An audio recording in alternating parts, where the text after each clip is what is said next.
Hello बच्चों, let's see the question. Which of the following statements is true. Student, हमें यहाँ पर 6 statement दिए हुए हैं और हमें देखना है कि इनमें से कौन सा सही है। ठीक है, तो चलिए पढ़ते हैं।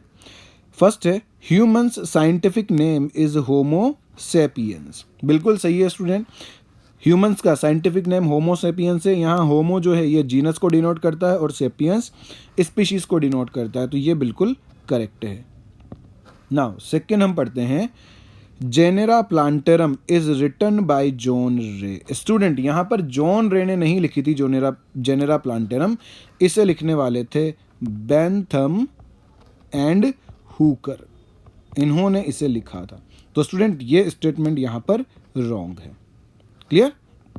नाउ नेक्स्ट हम आते हैं highest taxonomic category is division. Student, highest taxonomic category division नहीं होता है, ये किंगडम होता है। सबसे ऊपर जो आता है किंगडम।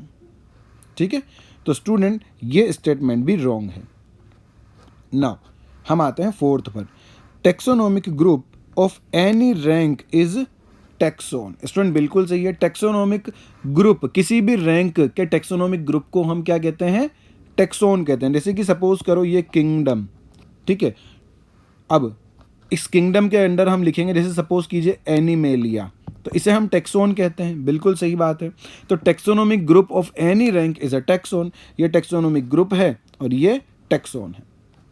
तो स्टूडेंट ये स्टेटमेंट बिल्कुल करेक्ट है हमारा, ये करेक्ट है फोर्थ। नाउ नेक्स्ट हम आते हैं a group of closely related species of organism represent genus.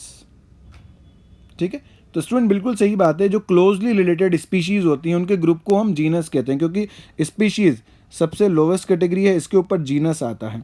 तो जीनस हम किसे कहते हैं? जीनस में क्या रखी जाती हैं? जो कि क्लोजली रिलेटेड स्पीशीज होती हैं, या फिर हम कहें ग्रुप ऑफ स्पीशीज को हम क्या कहते हैं? जीनस कहते हैं। तो स्टूडेंट यहाँ पर यह स्टेटमेंट भी करेक्ट होगा हमारा। क्लियर। चलो आगे बढ़ते हैं। अब हम लास्ट स्टेटमेंट की तरफ जाते हैं। The term systematic was coined by A P de Candolle. Student अगर हम टर्म सिस्टमेटिक्स की बात करें तो यहाँ पर एपी डी कॉन्डोले ने नहीं दी थी, ये टर्म दिया था लीनियस ने। तो ये रॉन्ग स्टेटमेंट हो गया। तो जो करेक्ट स्टेटमेंट है स्टूडेंट हमारे वो हैं फर्स्ट, उसके बाद आता है फोर्थ, और फोर्थ के बाद आता है फिफ्थ।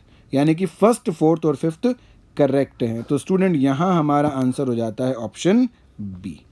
ओके, ये तीनों स्टेटमेंट करेक्ट हैं, बाकी के रॉन्ग हैं। ओके।